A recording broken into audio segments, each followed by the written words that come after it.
तो गाइज़ आज का वीडियो बहुत ही इंटरेस्टिंग होने वाला है और आज हम अपना एक सर्वर बना के देखेंगे और उसे हम एक एपीआई कॉल करेंगे और वो एपीआई कॉल का हमें कुछ रिस्पॉन्स करेगा। तो ये कुछ आज हम करने वाले हैं। इस वीडियो को पूरा देखें और एंड तक देखना। और आज प्रॉमिस करता हूँ आपके नॉलेज के अंदर कुछ ना कुछ मैं बहुत ज़्यादा बढ़ोतरी करूँगा। और इसे करने के लिए आपको कुछ नहीं करना, आपको सबसे पहले यहाँ पे अपना वी एस कोड के अंदर आना है और अपना जो वर्क स्पेस है उसके अंदर आपको एक न्यू फोल्डर क्रिएट करना है। उसका नाम आपको रखना है सर्वर। फोल्डर को सेलेक्ट करके ओपन कर लेना है। फोल्डर ओपन होने के बाद आपको क्या करना है, आपको एक फ़ाइल ऐड करनी है सर्वर डॉट जीएस नाम की। और ये करने के बाद आपको ऊपर यहाँ पर टर्मिनल पर जाना है, न्यू टर्मिनल पर क्लिक करना है और यहाँ पर आपको लिखना है npm init और ऐसे -y ये आपको लिखना है और एंटर प्रेस करना है। तो ये आपके लिए एक पैकेज डॉट जेसन नाम की एक फ़ाइल क्रिएट कर लेगा और इसके अंदर बेसिकली जो आप अभी सर्वर बनाने जा रहे हो या फिर आप जो अभी बैक एंड एप्लीकेशन बनाने जा रहे हो उसकी कुछ इन्फॉर्मेशन है। जैसे कि आपने कौन से पैकेजेस इंस्टॉल किए हुए हैं, आपकी मेन फाइल कौन सी है और आपकी जो अभी आप पैकेज बना रहे हो उसका वर्जन कौन सा है, उसका पैकेज का नेम क्या है, वो सब इन्फॉर्मेशन इसके अंदर सेव रहेगी। तो मेक श्योर आप ये npm init और फ्लैग y कर लें। और ये फ्लैग y मतलब था कि हमने सारी डिफ़ॉल्ट वैल्यूज़ को चूज़ किया और ये किया हमने। और उसके बाद में अब मैं आपको सिखाता हूँ कि आप बाहर से कुछ पैकेज कैसे इंपोर्ट कर सकते हो। तो उसके लिए मैं आपको पहले बताऊँगा कि आपको जो Node.js के पैकेजेस है वो कहाँ से मिलेंगे। तो आपको यहाँ पर आना है और सर्च करना है npmjs.com। और मैं जो अभी आपको जो सिखाने जा रहा हूँ उसमें मैं आपको एक्सप्रेस जेएस की बहुत अच्छी नॉलेज दूंगा। और ये बेसिकली एक वीडियो में तो नहीं हो पाएगा, लेकिन मैं आपको धीरे धीरे बहुत अच्छे से एक्सप्रेस जेएस को क्लियर करता चला जाऊंगा और आपको जो एक्सप्रेस जेएस बहुत ही अच्छे से समझ में आ जाएगा। और आई थिंक ये एक्सप्रेस जेएस ओरिजिनल वाला नहीं है, तो हमको यहाँ पर सर्च करना है एक्सप्रेस और ये एक्सेक्ट मैच है, उसको मेरे को ओपन करना है। और इसका कमांड यहाँ पर दिया हुआ है इसे इंस्टॉल करने का, npm i express।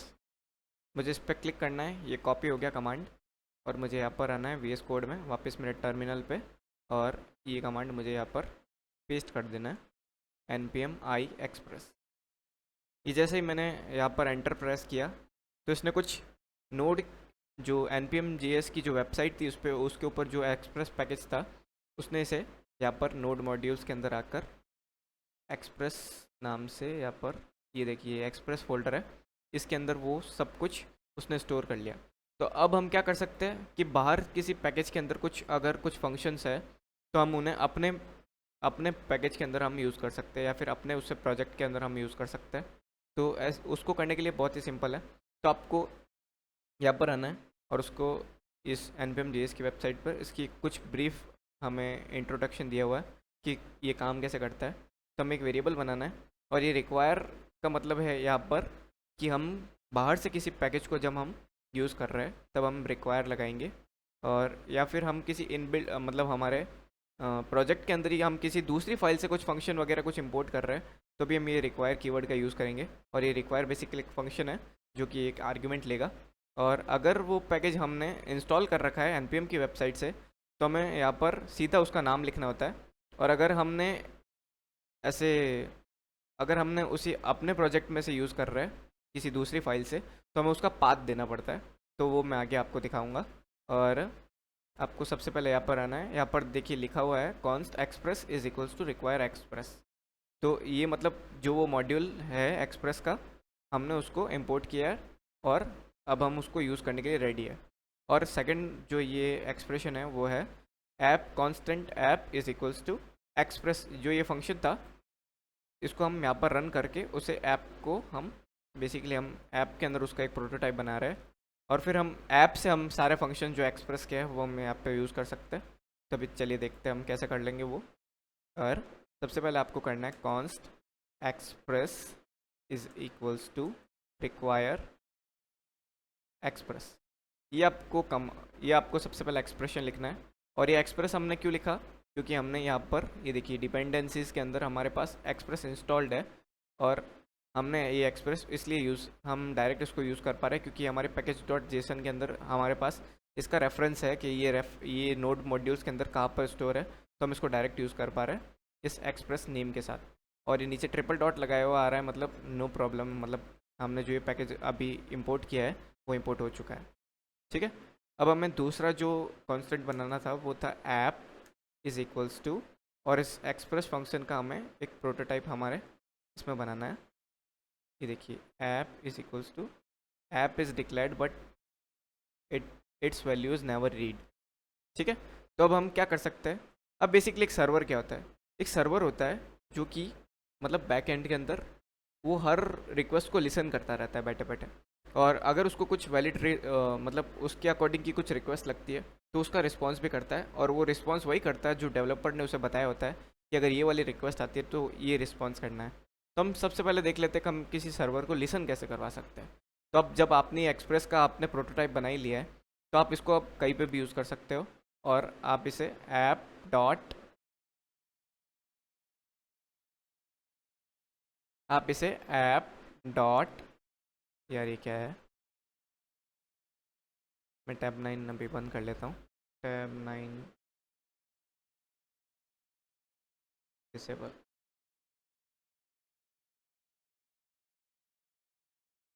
App dot listen function में यूज़ करता हूँ, और इसके अंदर मैं आर्ग्यूमेंट पास करूँगा कुछ पोर्ट वैल्यू। अब पोर्ट वैल्यू क्या होती है, एक 4 डिजिट्स की कुछ मतलब ऐसे न्यूमेरिकल वैल्यू होती है जिसके ऊपर हमारा सर्वर लिसन कर रहा होता है। अब मैं आपको बताता हूँ, जैसे कि आपको एक एग्जांपल के साथ ही मैं समझाता हूँ।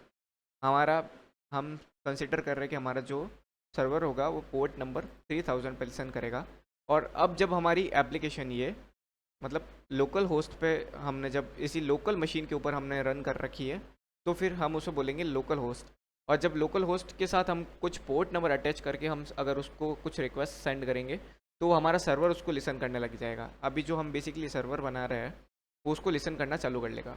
अब कैसे हम देखते हैं।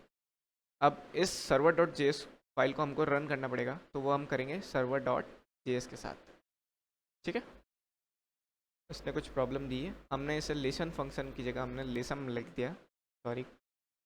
और अभी अब इसको वापस हम रन करते हैं एक बार, नोड सर्वर डॉट जेएस। अब ये सर्वर रन हो रहा है या नहीं हो रहा है इसका हमें कुछ मतलब वेरिफिकेशन नहीं मिला है कि वो सर्वर लिसन कर भी रहा है या नहीं कर रहा है। ये सिर्फ इसने कुछ आउटपुट भी नहीं दिया, और ये यहाँ पर मतलब ऐसे लग रहा है कि क्रैश हो गया, लेकिन ये क्रैश नहीं हुआ है, ये एक्चुअल में लिसन कर रहा है, और तब तक लिसन करेगा जब तक या तो कोई एरर अकर नहीं हो जाती या फिर हम उसे लिसन करवाना बंद नहीं कर लेते। तो अब हम वेरिफिकेशन के लिए उसे कॉल बैक भी दे सकते हैं कि भाई अगर ये मतलब हमारा सर्वर अगर लिसन करना चालू कर ले तो हम क्या करेंगे। तो हमें इसमें एक फंक्शन पास करना है, और फंक्शन के अंदर हम क्या करेंगे, यहाँ पर console डॉट लॉग का यूज़ करेंगे, console डॉट लॉग, और इसके अंदर हम लिखेंगे server is listening at port 3000। आप अभी देखते जाइए हो क्या रहा है, और आप ये जो चल रहा है वो साथ साथ में करिए, और आपको आगे धीरे धीरे समझ में आएगा कि हमने किया क्या है। क्योंकि हम कुछ भी चीज़ को अगर प्रैक्टिकली हम इम्प्लीमेंट करने की कोशिश करते हैं तो ज़्यादा चांसेस होते हैं कि हमें बहुत इजीली समझ में आ जाता है। और ये एक्चुअली सेकंड पैरामीटर था, वो कॉलबैक फंक्शन था। और कॉलबैक फंक्शन मतलब क्या होता है कि अगर ये फंक्शन अगर अगर सही से काम कर रहा है तो फिर ये वाला फंक्शन भी एग्जीक्यूट हो जाएगा, जिससे हमें पता चल जाएगा कि भाई इस फंक्शन ने सही से काम किया है। तो ये हमने बेसिकली वेरिफिकेशन पर्पज़ से किया है। और अब वापस जब हम इस सर्वर डॉट जेएस फाइल को हम रन करेंगे तो अब ये हमें रिस्पॉन्स भी देगा कि भाई server is listening at port 3000। मतलब हमने जो सर्वर अभी बनाया है वो अभी पोर्ट 3000 पे लिसन करना उसने चालू कर लिया है। ठीक है, और अब हम सर्वर को एक्सेस कहाँ से कर सकते हैं, तो हम बेसिकली ब्राउज़र से ही कोई रिक्वेस्ट सेंड करते हैं। ठीक है, और ब्राउज़र से अगर ये जब हमारे इस लोकल मशीन पे हमने ये सर्वर बनाया है और हमने इसी किसी मतलब ऐसे ऑनलाइन सर्वर पे अभी हमने इसको होस्ट नहीं किया है तो हम क्या करेंगे, तो हम उसे लोकल होस्ट बोलते हैं। और लोकल होस्ट के साथ या हम कोलन यूज़ करके जो हमारे चैनल का नेम है, और ये यूज़ करके हम साथ में हमारा पोर्ट नंबर जो हमने असाइन किया था इसको वो हम यूज़ करेंगे। और ये 3000 पे हमने देखे ये हमने कैन नॉट गेट ये स्लैश हमें दे रहा है। अब इसका मतलब हम समझते हैं कि ये बोलना क्या चाहता है। हम बेसिकली अभी 3000 पे ये लिसन कर रहा था, और अब हम 5000 पे हम करके देखते हैं। तो देखिए उस पे उसने बोला था कैन नॉट गेट, और फिर उसने ये स्लैश दिखाया था, और अभी ये बोल रहा है the site can not be reached. मतलब इसका मतलब क्या हुआ कि जो 3000 और 5000 पोर्ट हमने दोनों एक्सेस करके देखे, दोनों में कुछ डिफरेंस था। अभी देखिए 3000 पे ये मेरे को वापस बोल रहा है कैन नॉट गेट, और फिर ये है बेसिकली, इसे स्लैश नहीं बोलेंगे, इसे हम बोलेंगे होम राउट। और ये होम राउट पे इसने कुछ भी गेट नहीं हुआ ऐसे, कि मतलब करना क्या ऐसे पता नहीं है, लेकिन ये सर्वर एक्चुअल में लिसन कर रहा है। इसका मतलब ये है, अभी ये बोलना चाहता है। तो अभी हम इस सर्वर को हम अगर कुछ राउट दे, और उस राउट के अकॉर्डिंग हमें वो कुछ बताया कि ये भाई आप इस राउट को एक्सेस कर रहे हैं, और धीरे धीरे हम सीखेंगे कि उस राउट पर जाने के बाद आप एक्चुअल में है ना कुछ इंडेक्स मतलब HTML फाइल को भी रेंडर कर सकते हो, उसके साथ साथ में उसकी जावास्क्रिप्ट फाइल्स, उसकी CSS फाइल्स सब होएगी। तो मैं आपको इसका एक एग्जांपल दिखा देता हूँ। जैसे कि हम ये meet.google.com है, हम ये अगर स्टार्ट करने की कोशिश करेंगे तो आपके पास ये वाला वेब पेज आ जाएगा, सही है। और अगर मैं इसके बाद ये लगा दूँ तो भी इससे कुछ फ़र्क नहीं पड़ेगा, स्लैश लगाया तो भी इसने यही वाला राउट किया। लेकिन अगर अब मैं इसके बाद स्लैश के बाद कुछ लिख दूँ, जैसे कि मैं इसमें एक पाथ दे रहा हूँ उसके साथ में स्लैश न्यू, अगर मैं तब एंटर करूँ तो इसने देखो इसने क्या किया, हमारे लिए एक नई मीटिंग बना दी। मतलब ये मीट ने क्या किया हुआ है, इसने ये एक पाथ डिक्लेयर किया हुआ है, ये एक राउट है एक्चुअली, कैन पॉइंट है। इसने ये डिक्लेयर किया हुआ, अगर इसके ऊपर सर्वर के पास कुछ रिक्वेस्ट जाती है तो सर्वर क्या करता है, उसके लिए एक नया रूम बना के उसको वापस वो रिस्पॉन्स में दे देता है।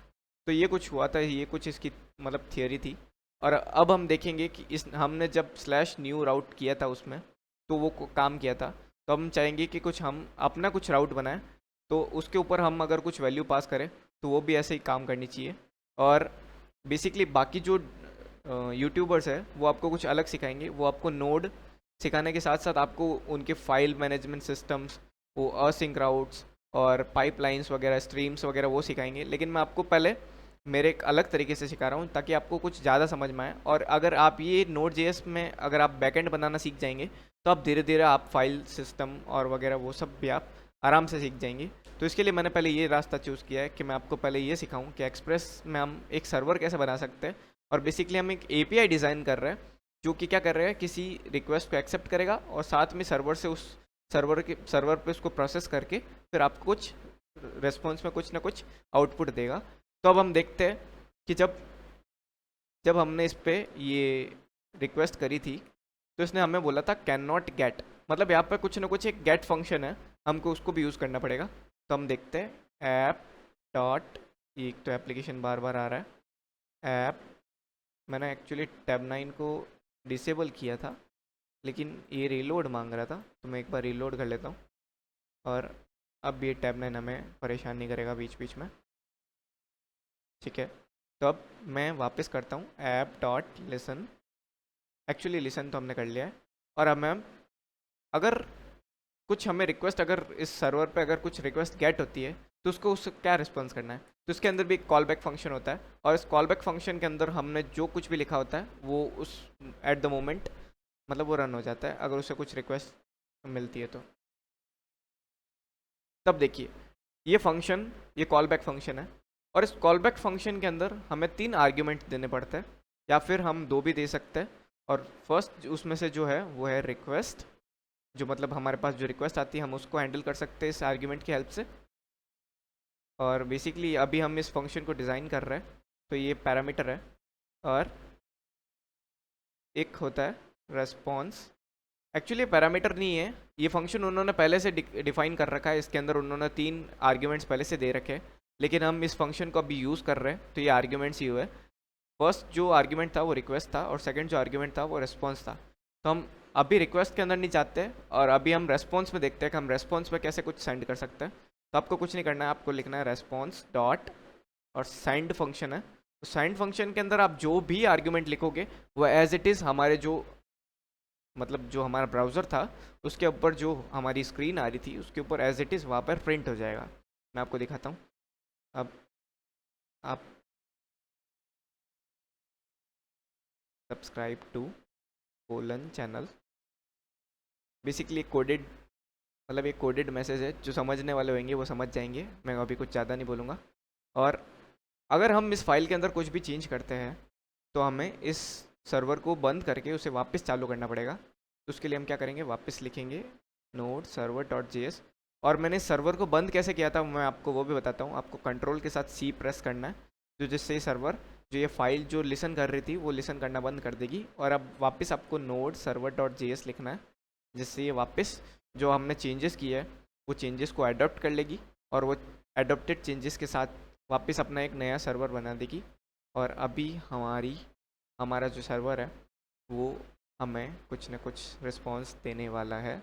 और उसने क्या रिस्पॉन्स दिया मैं आपको ये भी बता देता हूँ। उसने हमें रिस्पॉन्स दिया है सब्सक्राइब टू कोलन चैनल। तो अभी मैंने जैसा बोला था एक कोडेड स्ट्रिंग है, और समझने वाले समझ गए, और करने वाला ने तो अभी तक सब्सक्राइब भी कर लिया होगा, तो कोई नहीं, छोड़ो। और अब मैं आपको बताता हूँ गेट क्या है। एक्चुअली गेट हमारे पास एपीआई होती है, उसमें हम 5 या 6 टाइप की रिक्वेस्ट कर सकते हैं। फर्स्ट है गेट। गेट से हम अगर कुछ सर्वर से अगर कुछ डेटा मंगाना होता है तब हम गेट यूज़ करते हैं। सेकंड है पोस्ट, अगर हमें सर्वर पे कुछ डेटा अगर भेजना हो तो हम पोस्ट यूज़ करते हैं। थर्ड है पुट, पैच और डिलीट, ये 5 रिक्वेस्ट है। और जो बाकी बची पुट, पैच और डिलीट, वो जब हम अभी डेटाबेस के साथ हम कुछ काम करेंगे तब मैं आपको समझाऊंगा कि वो काम की क्या है। और अभी हम बेसिकली एक सिंपल सा सर्वर बना रहे हैं जो हमें सिर्फ रिस्पॉन्स कर रहा है, हमसे कुछ रिक्वेस्ट नहीं ले रहा। तो हम उस केस के अंदर अभी देख रहे हैं। और अब बेसिकली ये रिस्पॉन्स डॉट सेंड ये फंक्शन था, और इसके अंदर हम जो भी आर्ग्यूमेंट पास करते हैं वो एज इट इज़ यहाँ पर प्रिंट हो जाती है। तो आज के लिए हमने जो सीखा वो था कि हम एक्सप्रेस को हम कैसे यूज़ कर सकते हैं हमारे एक सर्वर बनाने के लिए। और सर्वर जो होता है वो किसी पोर्ट नंबर पर लिसन करता रहता है, अगर उसके ऊपर कुछ रिक्वेस्ट जाती है तो सर्वर उसका रिस्पॉन्स भी करता है, ठीक है। और सर्वर के ऊपर कुछ मतलब उसके ऊपर एपीआई कॉल्स की कुछ मेथड्स होते हैं, वो है app get method, post method, put method, patch method और डिलीट मेथड।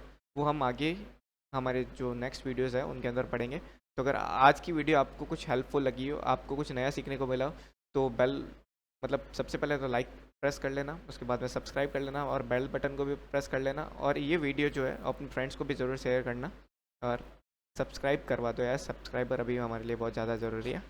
तो ठीक है, थैंक यू सो मच। और अगर आपको इस वीडियो पसंद आया हो और अगर आपको कुछ समझ में नहीं आया तो आप वीडियो को वापस बैक कीजिए और वापस उसमें जाके जो मैंने बोला है उसको ध्यान से सुनिए और उसे मतलब इम्प्लीमेंट करने की कोशिश कीजिए। Thank you so much.